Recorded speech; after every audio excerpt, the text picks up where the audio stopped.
Beber, dirigir e causar acidente fatal pode virar crime hediondo. Delcídio do Amaral ganha mais tempo para a defesa no Conselho de Ética. Senadores cobram explicações de ministro sobre irregularidades na reforma agrária. E punição mais grave para quem bloquear ruas sem autorização. Boa tarde. Usar veículos para interromper, restringir ou perturbar a circulação em vias públicas pode virar infração gravíssima. E quem organizar o bloqueio também será penalizado. A medida, aprovada em plenário nesta quinta-feira, foi uma reação do governo ao protesto dos caminhoneiros que bloquearam estradas em 14 estados no ano passado. Atualmente, o bloqueio proposital de via pública é considerado infração gravíssima. A multa prevista é de R$ 191,54, além da apreensão do veículo.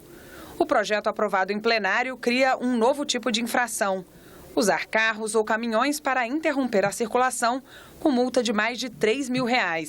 Os organizadores do bloqueio também poderão ser multados, mas o valor passa dos R$ 11 mil.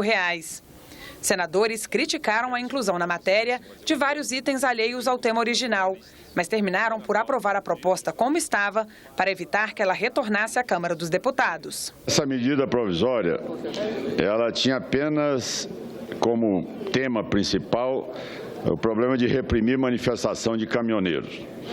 E aí incluíram mudança na velocidade de via rural, inspeção técnico-veicular, desburocratização, apreensão de veículos, diminuição de multa, teste de bafômetro, vaga de reserva para idosos, transporte clandestino. A iniciativa do senador Ronaldo Caiado, ela é, do ponto de vista do mérito, uma boa iniciativa, porque exatamente previne que a obrigatoriedade do simulador se faça na legislação brasileira. Se nós alterarmos a medida provisória, certamente a Câmara vai recolocar esse dispositivo lá. Senador Delcídio do Amaral ganha novo prazo para depor ao Senado. Na reunião do Conselho de Ética desta quinta-feira, os advogados de Delcídio apresentaram atestado médico de uma cirurgia realizada 2 dias atrás. Essa é a segunda vez que Delcídio não comparece ao Conselho de Ética. Ele foi submetido a uma cirurgia no início desta semana e apresentou novo atestado prorrogando a licença médica por mais 10 dias. Na manhã desta quinta-feira, o senador ligou para o presidente do Conselho. Diz ele que estava internado no Hospital Sírio-Libanês, confirmando a operação feita pelo Dr. Raul Kutaisi, que ele está sem poder andar, que ele tem interesse de prestar esclarecimento a este Conselho.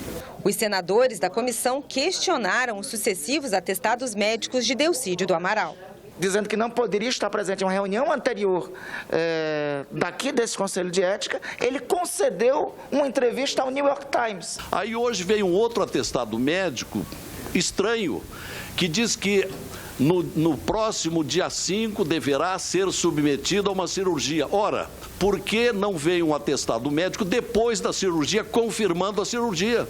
Porque isso me permite deduzir até que a cirurgia não foi feita. O doente não é só a parte material, é o doente como um todo, né? A parte material está de ordem psicológica, então eu queria só dar essa explicação e concordar. Eu tenho as minhas convicções, são idênticas à do senador Lazier, mas nesse caso aí quem assina é um professor médico de muita responsabilidade. O advogado do senador disse que Delcídio quer depor, mas para que isso aconteça também é fundamental que as provas que estão em poder do STF sejam do conhecimento de todos. Para que ele possa, posteriormente até na presença dele e no depoimento e para conhecimento de vossas excelências, dar um depoimento com mais conteúdo, com mais robustez, com conhecimento de todos os fatos. O que não se quer aqui de modo algum é dificultar, prolongar o andamento dessa comissão, desse Conselho de Ética. O novo depoimento foi marcado para o dia 19 de abril e poderá ser feito de 4 formas: presencialmente, por videoconferência, por escrito ou por uma comissão de senadores que vá até o local onde o senador Delcídio estiver. E a nossa proposição é que seja uma das últimas oportunidades, porque foi a oportunidade já 3 vezes a questão de enfermidade e doença que ele apresentou. E nós vamos seguir o que determina a resolução 20, que nós podemos dispensar a manifestação dele e ir para a conclusão do relatório, que aí nós temos 10 dias para concluir. Uma auditoria do Tribunal de Contas da União paralisou a reforma agrária no país. O TCU concluiu que há mais de 500 mil beneficiários irregulares no Brasil. O ministro do Desenvolvimento Agrário, Patrus Ananias, que esteve em audiência pública na Comissão de Agricultura, foi questionado pelos senadores. O ministro Patrus Ananias afirmou que a atual política de desenvolvimento agrário no país segue o princípio da função social da terra. Ele forneceu alguns números do Programa Nacional de Reforma Agrária. Em 2016, foram criados 6 projetos de assentamento nos estados do Pará, Pernambuco, Rio Grande do Sul e Rondônia, com capacidade para 400 famílias em aproximadamente 11 mil hectares. Os senadores criticaram as invasões de terra no Brasil e as ameaças dos movimentos sociais que, segundo eles, estão agravando a crise política no país. A gente assiste pela televisão momentos deprimentes, como foi aquele no Palácio do Planalto há poucos dias atrás, quando um dos líderes, acho que da CONTAG, não sei quem, que diria assim, perdeu um pouco a compostura e pregar as invasões, os conflitos. Quando você adentra uma propriedade que é produtiva, e que as pessoas estão ali produzindo, isso não tem um outro nome, é invasão. O ministro Patrus Ananias também foi questionado sobre a decisão do Tribunal de Contas da União que paralisou a reforma agrária no país. Uma auditoria identificou mais de 578 mil beneficiários irregulares do programa. A lista inclui 1.017 políticos que receberam lotes. Nós estamos muito atentos a essas questões, tanto que nós firmamos recentemente um acordo de cooperação técnica com o Tribunal de Contas da União. A questão de umas 3 ou 4 semanas atrás, antes, portanto, dessa decisão, exatamente no sentido de nós trabalharmos em sintonia com o Tribunal de Contas para corrigirmos eventuais distorções que tenham ocorrido aí ao longo dos anos. O senador Ronaldo Caiado afirmou que o relatório do TCU contradiz a exposição do ministro. O TCU, Tribunal de Contas da União, desmoraliza totalmente o discurso de Vossas Excelências. Desmoraliza, joga por terra. 578 mil beneficiários fantasmas. Para quê? Para irem para as mobilizações, para fechar rodovia, para incendiar prédios. Os ânimos se exaltaram e a sessão foi encerrada após uma discussão entre o senador Caiado e o senador Donizete Nogueira. Sabe fazer isso. Calado que eu estou falando. Aqui o senhor não tem autoridade para me mandar calar a boca, não. Senador, o senhor não tem autoridade. Já falou demais. Eu vou cancelar a reunião. Eu vou cancelar a reunião. Está encerrada a reunião.